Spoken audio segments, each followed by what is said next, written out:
Hello, I'm Alex Gupta with UATV. Today I'm speaking with Ambassador John Herbst. He was the U.S. Ambassador to Ukraine from 2003 till 2006 and is now the director of the Eurasia Center at the Atlantic Council in Washington, D.C. Welcome to the studio, Ambassador Herbst. Thanks, Alex. Glad to be here. My first question is regarding a New York Times article today which stated that the Kremlin and Putin are looking to exploit internal conflicts with the Trump administration in the U.S. It stated that they see that Trump is weak and too focused on domestic issues. Do you think Putin really sees Trump as weak? I think that's an overstatement. I think it's safe to say that Mr. Putin has been trying to exploit Mr. Trump, and he's been flattering him, and he's been suggesting to him that Russia and the United States can get along. And he's been asking Mr. Trump to pay no attention to Russian aggression in Ukraine and designs to upset NATO and upset the EU. We hear a lot of stories coming out of Russia, that the media there is not as favorable with Trump, that there's a lot less stories about Trump, about the U.S. president. Do you think that that has something to do with it, or do you think that's maybe even overblown itself? No, I think that demonstrates that the Kremlin realizes its hopes for early gains in the Trump administration are not going the way they expected. It's clear that President Trump had some peculiar desire to make life easier for Mr. Putin as he conducts aggression in Ukraine by easing sanctions. And as a result of various missteps by members of his administration and strong reaction among people in Congress who see no reason to reward Russian aggression in Ukraine, he's finding that hard to do. The Kremlin realizes that, so they're paying less attention to him in their media, and they're paying not as favorable attention. But they're not criticizing him yet. They still hope to be able to do business. But do you think the Kremlin, obviously people in the Kremlin, they're not stupid. They understand the way U.S. politics works. They understand when that a president, he comes into office, and the old saying is, the president, the candidate doesn't change the presidency, the office changes the candidate, the president. So they must know that there are certain checks and balances which restrict what the president can do. Well, I think they probably have a basic understanding of that, but they nonetheless were hoping, because they had all these comments by Mr. Trump as a candidate, as president-elect, and then as president, suggesting he wanted to, sort of remove the sanctions as an obstacle to better relations with Russia, not recognizing that Kremlin aggression in Ukraine, provocations in the Baltic states, provocations against other NATO allies is a direct challenge to American interests. Certainly they're happier to have Trump in the White House than Hillary Clinton. Yes, she had a very sober view of the revanchist policies of Mr. Putin. And President Trump, to this moment, does not seem to have that clear view. Fortunately, his Secretary of Defense, his new National Security Advisor, and his Secretary of State do understand this. There was a Wall Street Journal poll which came out last week which showed that Putin has all-time favorability in the United States, especially among Republicans. Well, this reflects the naive, very praising things that Trump has been saying about Putin, and hopefully this will stop. Based on that New York Times article, it stated that Putin, the Kremlin, want to try and find ways to exploit the opportunity around the world. Now that they see it as Trump focused on domestic politics, how could they exploit that advantage here in Ukraine? Well, I think the Russians have a very serious problem in Ukraine because the people of Ukraine are fighting back against their aggression, against Kremlin aggression. But Mr. Putin did a little test, which Mr. Trump passed, sadly for the United States and sadly for Ukraine. The day after the phone call between Putin and Trump, the Russians greatly increased the violence in the Donbas. And it took 4 days before the administration condemned it. It was then Ambassador Haley at the UN. And it took another 4 or 5 days after that for the White House to condemn it. And the White House, Sean Spicer finally condemned it Tuesday, 9 days after this began, over a week after this began.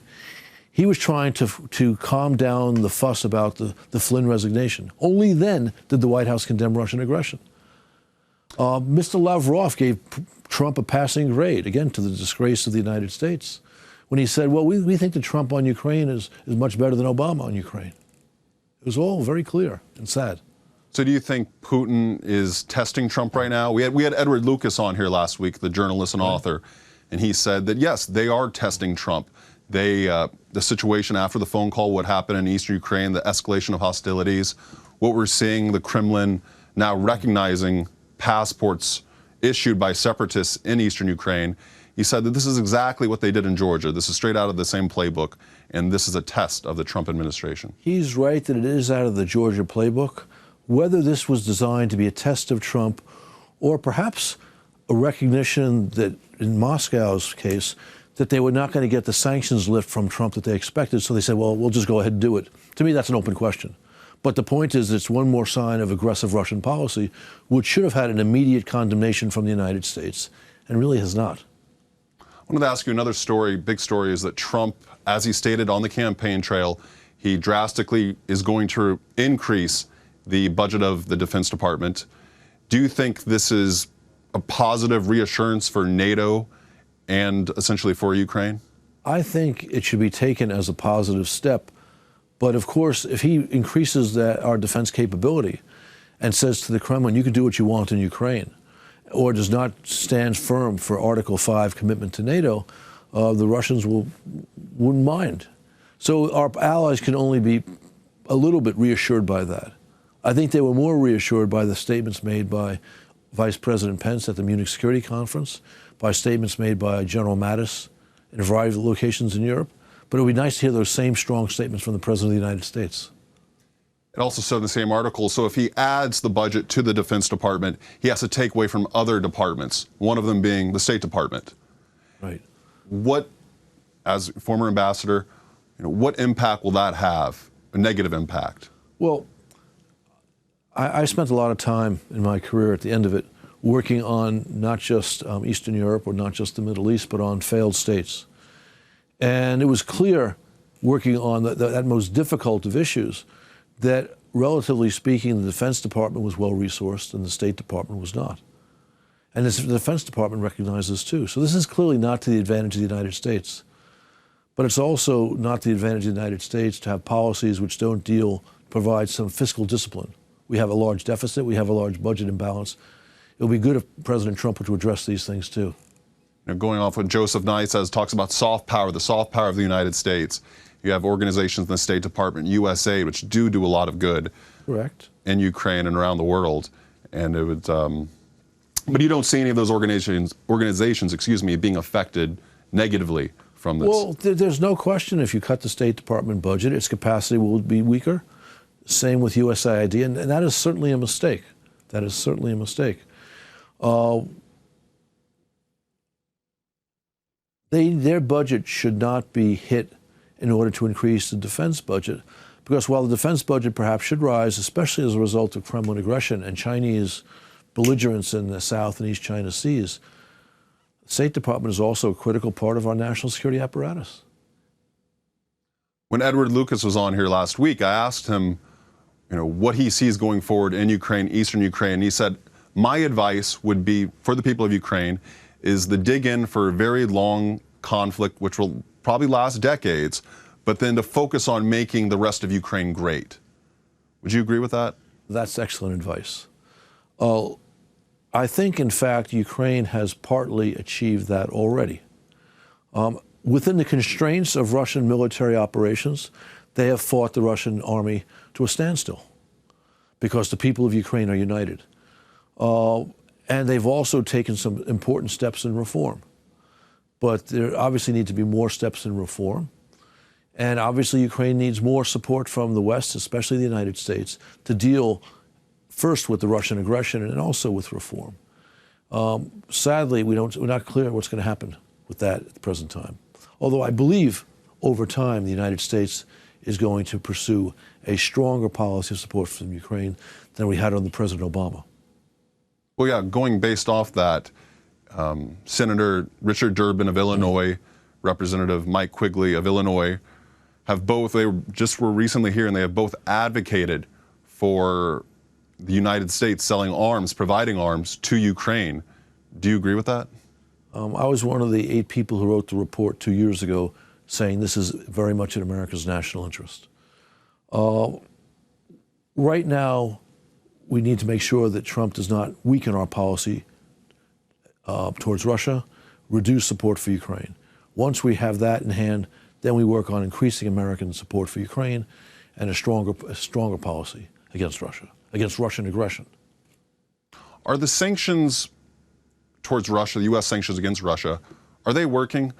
I heard from David Bonderman, who's a big investor in Russia, and he said a few years ago at the Milken Institute conference, he said, the sanctions are perfectly designed to be non-effective, and that there's no willpower on the side of the West to really confront Putin. I think he's dead wrong. The sanctions have obviously not persuaded Moscow to cease its aggression in Ukraine. But what they have done is cost Moscow 1 to 1.5% of their GNP in 2015. Those are IMF statistics. We don't have the statistics for 2016. They've contributed to the substantial decrease in the standard of living in Russia. They've meant that Moscow has less economic capacity to commit aggression. And obviously, the financial classes in Russia understand that it's Kremlin's aggressive national security policy that is harming the Russian economy.